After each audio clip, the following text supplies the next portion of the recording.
Assalamualaikum warahmatullahi wabarakatuh. Selamat pagi teman-teman. Kami dari kelompok 8 akan mempresentasikan hasil diskusi kelompok kami, yaitu mengenai teks laporan. Di sini ada 4 anggota, yaitu yang pertama Sarul Basit dengan NIM K1321018, Aulia Diva Mutia Yuda dengan NIM K1321020, Mareta Putri Aksandra dengan NIM K1321052, serta saya sendiri Muhammad Aditya Tri Arianto dengan NIM K1321054. Pengertian teks laporan. Teks laporan adalah teks yang berisi laporan hasil pengamatan atau penelitian yang telah dilakukan dan bertujuan untuk memberikan informasi kepada pembaca. Oleh karena itu, teks ini dibuat berdasarkan data-data yang valid yang telah dikumpulkan, bukan berdasarkan imajinasi sang penulis. Lalu tujuan teks laporan: 1. Memberitahukan atau menjelaskan laporan pertanggungjawaban dari sebuah tugas atau kegiatan pengamatan atau observasi. Yang kedua, memberitahukan atau menjelaskan dasar penyusunan kebijaksanaan, keputusan atau pemecahan masalah dalam pengamatan. Yang ketiga, menjadikan sumber informasi yang akurat dan terpercaya karena disusun berdasarkan data dan fakta. Dan yang keempat, menjadikan sarana untuk mendokumentasikan hasil kegiatan observasi. Menganalisis hubungan genre pada setiap tahapan teks laporan penelitian. Yang pertama, abstrak. Pada laporan penelitian, abstrak adalah genre mikro yang berisi ringkasan seluruh penelitian yang dilaporkan. Pada konteks ini, abstrak juga disebut ringkasan atau intisari. Sebagai ringkasan, abstrak berfungsi secara sosial untuk menjelaskan keseluruhan isi penelitian, yang meliputi yang pertama, masalah yang diteliti dan atau tujuan penelitian. Yang kedua, metodologi penelitian. Yang ketiga, temuan yang dihasilkan dan pembahasan. Dan yang keempat, simpulan, implikasi, dan atau saran. Abstrak dapat memotivasi pembaca untuk membaca lebih lanjut laporan penelitian yang lengkap. Dari abstrak, pembaca dapat mengetahui gambaran umum tentang penelitian itu. Selain sebagai bagian dari laporan penelitian, abstrak dapat menjadi bagian dari artikel ilmiah. Pada umumnya, abstrak disajikan dalam satu kesatuan dengan artikelnya atau tulisan induknya. Dengan demikian, abstrak menjadi nama genre tersendiri dan sekaligus nama bagian artikel atau tulisan. Apabila abstrak dilepaskan dari keseluruhan laporan penelitian, judul dan nama peneliti harus ditampilkan pada bagian awalnya. Yang kedua, pendahuluan. Pada laporan penelitian, pendahuluan merupakan tahapan yang berfungsi untuk menyatakan latar belakang penelitian yang telah dilaksanakan, permasalahan yang diteliti, tujuan penelitian, manfaat penelitian, pentingnya masalah itu diteliti, dan pendekatan atau metode atau teknik yang digunakan untuk mencapai tujuan tersebut. 3 hal yang disebutkan pertama sering dinyatakan ke dalam subbab tersendiri, atau dinyatakan dalam satu kesatuan dan disisipkan ke dalam paragraf-paragraf pendahuluan. Adapun 2 hal yang disebutkan kemudian cukup disisipkan ke dalam paragraf-paragraf yang relevan pada pendahuluan itu. Perlu digarisbawahi bahwa melalui tahapan pendahuluan, pembaca diharapkan sudah mengetahui isi dan arah penelitian secara keseluruhan. Genre mikro yang digunakan untuk tahapan pendahuluan yaitu eksposisi dan atau meliputi deskripsi. Yang ketiga, landasan teori dan tinjauan pustaka. Tahapan landasan teori dan tinjauan pustaka berisi 2 hal. Yang pertama adalah landasan teori yang berfungsi untuk menyampaikan ulasan teori yang digunakan untuk memecahkan masalah yang diteliti. Yang kedua adalah tinjauan pustaka yang berfungsi untuk menyatakan perbandingan antara penelitian yang dilaporkan itu dan penelitian-penelitian sebelumnya. Ada kalanya tahapan ini dilengkapi dengan kerangka pikir penelitian yang berisi alur pelaksanaan penelitian dan logika berpikir yang diikuti dalam melaksanakan penelitian itu secara keseluruhan. Genre mikro yang digunakan adalah ulasan atau review. Pada tahapan landasan teori adalah teori yang digunakan untuk memecahkan masalah penelitian, dirumuskan dengan mengevaluasi keunggulan dan kelemahan sejumlah teori yang ada dengan membanding-bandingkan melalui genre mikro diskusi atau eksposisi. Di pihak lain, dengan genre mikro yang sama pada subtahapan tinjauan pustaka, sejumlah penelitian terdahulu yang terkait diulas dan dibandingkan dengan penelitian yang dilaporkan ini. Yang keempat, metodologi penelitian. Tahapan metodologi penelitian berisi sajian tentang pendekatan, metode, dan teknik penelitian yang diterapkan pada penelitian yang dilaporkan, termasuk langkah-langkah yang ditempuh. Genre mikro yang digunakan adalah deskripsi dan atau meliputi laporan, rekon, dan prosedur. Deskripsi digunakan untuk memaparkan lokasi penelitian dan sifat-sifat kekhususan data. Laporan digunakan untuk mengklasifikasikan data, rekan digunakan untuk menyatakan rangkaian kegiatan yang dilakukan pada saat penelitian berlangsung, dan prosedur digunakan untuk menjelaskan langkah-langkah yang ditempuh dalam melaksanakan penelitian. Yang kelima, hasil penelitian dan pembahasan. Ini ada contoh dari hasil penelitian dan pembahasan. Tahapan hasil penelitian dan pembahasan terdiri atas dua hal yang berbeda, hasil penelitian dan pembahasan. Pada laporan penelitian, kedua hal itu dapat dijadikan satu bab dengan nama hasil penelitian dan pembahasan, atau dijadikan dua bab masing-masing dengan nama hasil penelitian dan pembahasan. Genre mikro yang digunakan untuk mengungkapkan tahapan hasil penelitian dan pembahasan adalah deskripsi, atau meliputi laporan dan diskusi, atau meliputi eksplanasi. Laporan penelitian harus mengandung esensi hasil penelitian dan pembahasan. Secara esensial, keberadaan kedua hal itu mengisyaratkan realisasian dua fungsi retoris yang berbeda tetapi sekaligus tidak dapat dipisahkan. Fungsi tahapan hasil penelitian dan pembahasan yang pertama direalisasikan dengan genre deskripsi dan laporan untuk menggambarkan hasil atau temuan penelitian yang dipaparkan berdasarkan tema, pertanyaan penelitian, atau klasifikasi data atau metode pengambilan data. Selanjutnya, fungsi yang kedua direalisasikan dengan genre diskusi, meliputi eksplanasi untuk membahas dan menjelaskan hasil atau temuan yang diperoleh itu. Kemudian, hasil atau temuan tersebut dikaitkan dengan teori yang dirujuk dan penelitian-penelitian sejenis sebelumnya. Yang keenam adalah penutup. Penutup merupakan akhir dari tahapan teks laporan yang pada umumnya terdiri dari dua unsur, yaitu simpulan dan saran. Selain itu, implikasi juga sering dimasukkan ke dalam penutup. Genre mikro yang digunakan untuk penyampaian penutup adalah deskripsi dan atau meliputi eksposisi. Simpulan merupakan ringkasan dan penegasan ulang temuan penelitian. Dengan simpulan dapat diketahui tujuan penelitian itu tercapai atau tidak. Dengan saran dan implikasi, seringkali peneliti mendapat inspirasi untuk melakukan penelitian selanjutnya. Formulasi bahasa pada simpulan dan saran dapat diketahui dengan melihat contoh berikut.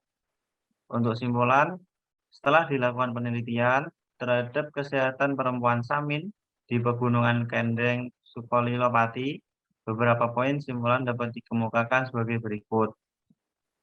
Untuk saran, seyogianya pada waktunya nanti, bahkan mungkin di masa yang akan datang, masalah yang berkaitan dengan sengketa perbatasan atau kepemilikan pulau lebih baik diselesaikan dengan negosiasi antar pihak yang bersengketa daripada dengan penerapan kontrol fisik. Yang ketujuh adalah daftar pustaka dan lampiran. Daftar pustaka dan lampiran tidak dimasukkan ke dalam struktur teks laporan penelitian, meskipun dua hal itu penting. Hendaknya seluruh sumber dimasukkan ke dalam daftar pustaka dan hendaknya konsisten dalam menggunakan model penulisan. Sedangkan lampiran merupakan materi-materi pendukung laporan yang ditempatkan di akhir di luar bab-bab teks laporan. Materi yang dapat dimasukkan ke dalam lampiran adalah materi yang relevan dengan penelitian, yaitu transkrip data penelitian, panduan wawancara kepada informan, dokumen yang dijadikan bahan analisis atau rujukan, surat-surat pendukung, dan gambar ataupun foto. Yang kedelapan, simpulan tentang struktur teks dan hubungan genre pada teks laporan. Menulis laporan merupakan rangkaian kegiatan setelah penelitian yang dijalankan sesuai proposal. Laporan dianggap lengkap menurut Paltrid G. dan Sterfield 2007 mengandung unsur-unsur sebagai berikut. Yang pertama, halaman judul, Lalu halaman pengesahan pembimbing untuk skripsi, tesis, dan disertasi. Yang ketiga, kata pengantar atau halaman deklarasi pernyataan bahwa isi penelitian itu orisinal. Yang keempat, daftar isi. Kelima, daftar tabel dan daftar gambar. Yang keenam, abstrak. Ketujuh, bab 1 pendahuluan. Yang kedelapan, bab 2 landasan teori dan tinjauan pustaka. Lalu bab 3 metodologi penelitian.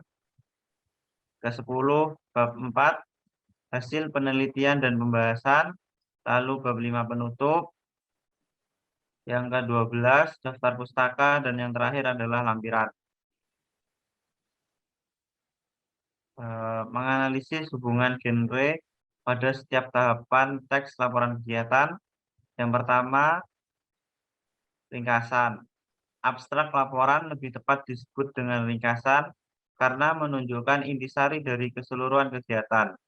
Ringkasan laporan mengandung unsur-unsur sebagai berikut, yaitu tujuan kegiatan, deskripsi kegiatan, pelaksanaan kegiatan, dan saran.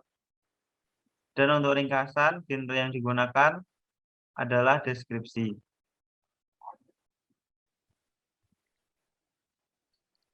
Yang kedua adalah pendahuluan. Tahapan ini berfungsi menyampaikan latar belakang kegiatan, gambaran, tujuan, manfaat, serta strategi yang digunakan untuk melakukan kegiatan tersebut.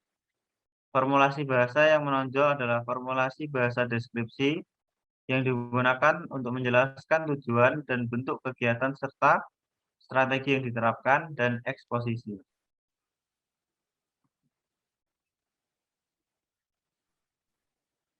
Lalu yang ketiga adalah deskripsi kegiatan. Tahapan deskripsi kegiatan berisi paparan tentang nama kegiatan, lokasi kegiatan, waktu kegiatan, dan pelaksana kegiatan. Nama kegiatan adalah kegiatan yang dilaksanakan itu sendiri. Lokasi kegiatan adalah tempat di mana dilaksanakannya kegiatan itu. Waktu kegiatan adalah rentang waktu dilaksanakannya kegiatan. Adapun pelaksana kegiatan adalah orang-orang yang terlibat dalam kegiatan itu. Untuk memaparkan deskripsi kegiatan, genre mikro yang digunakan adalah deskripsi. Lalu yang keempat adalah pelaksanaan kegiatan. Tahapan pelaksanaan kegiatan ini berisi rangkaian tata cara pelaksanaan kegiatan yang dilakukan, strategi yang digunakan dalam melaksanakan kegiatan, kendala yang dihadapi, dan langkah-langkah yang ditempuh dalam mengatasi kendala tersebut. Pada tahapan pelaksanaan kegiatan yang disajikan ini, formulasi bahasa yang menunjukkan prosedur dicetak tebal, formulasi bahasa yang menunjukkan tekan digarisbawahi, dan formulasi bahasa yang menunjukkan deskripsi dibiarkan tidak diberi tanda apapun. Lalu yang kelima adalah penutup. Di satu sisi, tahapan penutup berisi pernyataan simpulan bahwa kegiatan yang dimaksud telah dilaksanakan dengan baik dan bermanfaat. Di sisi lain, tahapan tersebut berisi saran-saran untuk perbaikan kegiatan yang akan datang. Berbeda dengan simpulan pada penelitian yang dirumuskan berdasarkan analisis, simpulan pada laporan kegiatan berkaitan dengan pelajaran yang dapat dipetik dari kegiatan tersebut atau manfaat yang dapat dirasakan oleh pelaksana kegiatan. Saran-saran ditujukan kepada peningkatan pelaksanaan kegiatan di masa yang akan datang. Saran-saran tersebut diajukan berdasarkan kendala-kendala yang dihadapi. Formulasi bahasa lain yang menonjol pada sub tahapan simpulan adalah penggunaan kata simpulan itu sendiri dalam konstruksi kalimat yang dicetak tebal atau yang digunakan untuk mengantarkan poin-poin simpulan di bawahnya. Adapun formulasi bahasa pada sub tahapan saran terlihat pada penggunaan kata saran itu sendiri dan pada penggunaan kata perlu. Yang keenam, daftar pustaka dan lampiran. Penyajian daftar pustaka diletakkan di belakang setelah bab-bab inti. Lampiran pada laporan kegiatan juga sama dengan lampiran pada laporan penelitian. Lampiran merupakan materi pendukung yang diletakkan di bagian belakang, di luar bab-bab inti teks laporan kegiatan. Materi yang dapat dimasukkan ke dalam lampiran pada laporan kegiatan antara lain, 1. Dokumen yang dijadikan bahan rujukan penulisan laporan kegiatan. 2. Surat-surat pendukung seperti surat izin untuk melakukan kegiatan di lokasi, misalnya praktik kerja, pentas seni, dan lokarya. Surat tugas dan sejenisnya. Yang ketiga, rincian penggunaan data, dan yang terakhir adalah gambar atau foto.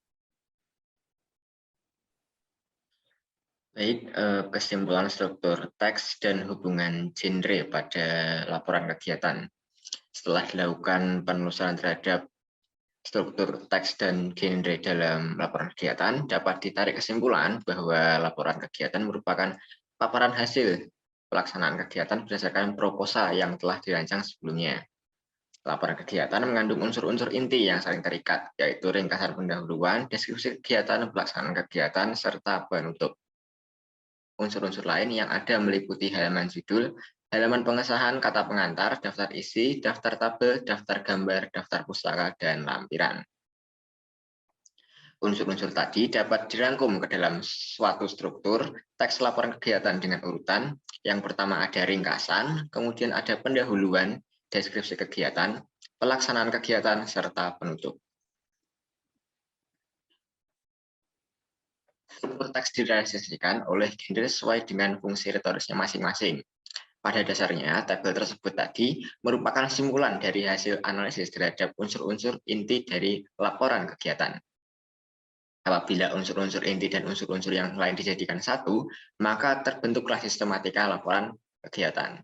Nah, di samping ini adalah contoh sistematika laporan kegiatan. Bisa dilihat. Kemudian menganalisis ciri-ciri akademik, manfaat, dan pihak yang diberi teks laporan.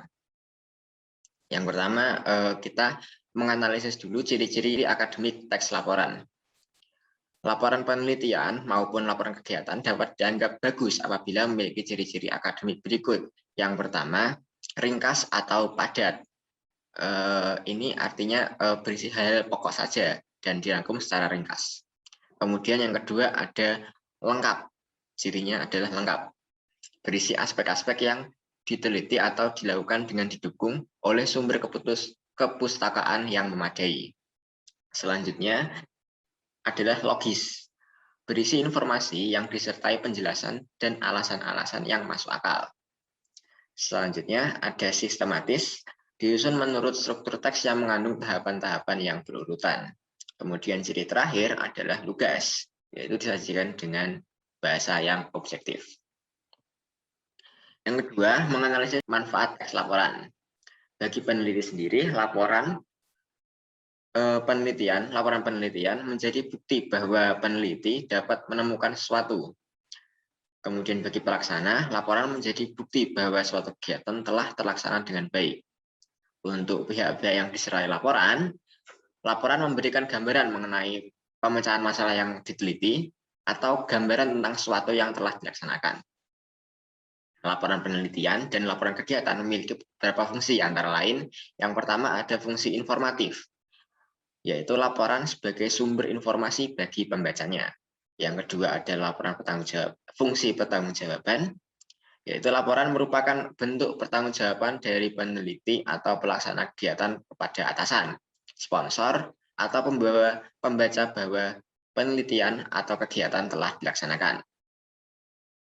Yang ketiga ada fungsi pengawasan, menjadi sarana untuk melakukan pengawasan kepada peneliti atau pelaksana kegiatan tanpa harus melakukan pengecekan langsung ke lapangan. Dan yang terakhir ada fungsi pengambilan keputusan, sebagai bahan pertimbangan pengambilan keputusan mengenai suatu hal. Kemudian ada menganalisis pihak yang diberi teks laporan. Dalam konteks penyelesaian studi seperti saat ini, skripsi atau laporan praktik untuk mahasiswa ya, laporan tersebut ditulis bukan hanya untuk kepentingan penulisnya saja, tapi juga diserahkan ke pihak tertentu. Karena laporan itu diserahkan kepada pihak lain, laporan tersebut harus memenuhi harapan pihak-pihak yang menerimanya. Misalnya laporan penelitian, laporan tersebut harus diserahkan kepada dosen pembimbing, program studi, petugas administrasi untuk pengarsipan, atau perpustakaan untuk bahan bacaan. Sehingga laporan penelitian tersebut harus memenuhi kriteria dari pihak-pihak tadi.